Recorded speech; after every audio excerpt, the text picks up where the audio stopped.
یہ ماتم صدا ماتم کی آواز میرے حسین ابن علی کو یاد کر رہا ہے. یہ ماتم حسین جاری و ساری رہے گا. یہ اس مقصد کے لیے ہے کہ لوگوں کو، انسانوں کو یہ بتایا جا سکے کہ مظلوم کربلا امام حسین علیہ السلام پر بہت ظلم و ستم ڈھائے گئے. یہ صرف لوگوں کو پیغام دینا ہے، اور یہ احتجاج جب تک جاری رہے گا انشاءاللہ جب تک میرا محمد مہدی آ نہیں جاتا. اور میرا محمد مہدی آ چکا ہے، اور میرا تمام مومنین سے یہ گزارش ہے، مومنین جو کہتے ہیں کہ ہم مومن ہیں، ان سے گزارش ہے کہ وہ اس ماتم کی صف میں کھڑے ہو جائیں. بقا صرف ماتم کو ہے، ہم اور آپ فنا ہی فنا ہیں.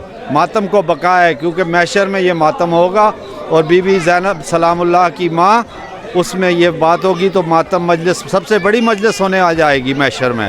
اور امام حسین علیہ السلام کا غم ہمارے سینوں میں ہے، ہم یہ اپنی نسلوں میں کنورٹ کر رہے ہیں. یہ ماتم جاری و ساری رہے گا چاہے زمانہ یزید ہو جائے. اور جلوسوں کی مخالفت کرتے جو ان کو اچھا نہیں سمجھتے، ان کے لیے کیا؟ وہ ناسمجھ ہیں، جو لوگ ہیں ناسمجھ ہیں، ان کو ان جلوس کی مخالفت ہے. حالانکہ یہ جلوس امن اور آتشی اور سلامتی کی بات ہے، اس میں کوئی جھگڑے والی کوئی بات نہیں. یہ مظلوم کی بات ہے. مظلوم کبھی جھگڑا نہیں کیا کرتے، اور ظالم جو ہوتا ہے وہی ظلم کرتا ہے. مظلوم ظلم نہیں کرتا ہے، کیونکہ وہ اپنے اوپر ظلم سہتا ہے. یہ مظلوم حسین کربلا کا جو ماتم ہے، اس کے پہلے بھی مخالف تھے، آج بھی ہیں، ادھر بھی رہیں گے.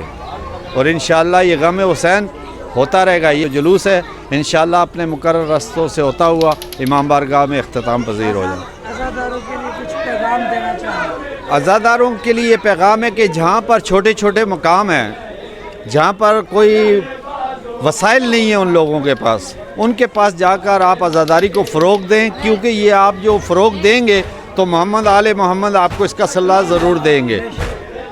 یہ جو ماتم حسین ہے یہ رسول اللہ کے نواسے کا ماتم ہے. جو رسول کے سجدے میں سوار ہو کر اوپر بیٹھ گیا تو رسول اللہ کو 71 تسبیح پڑھنی پڑی.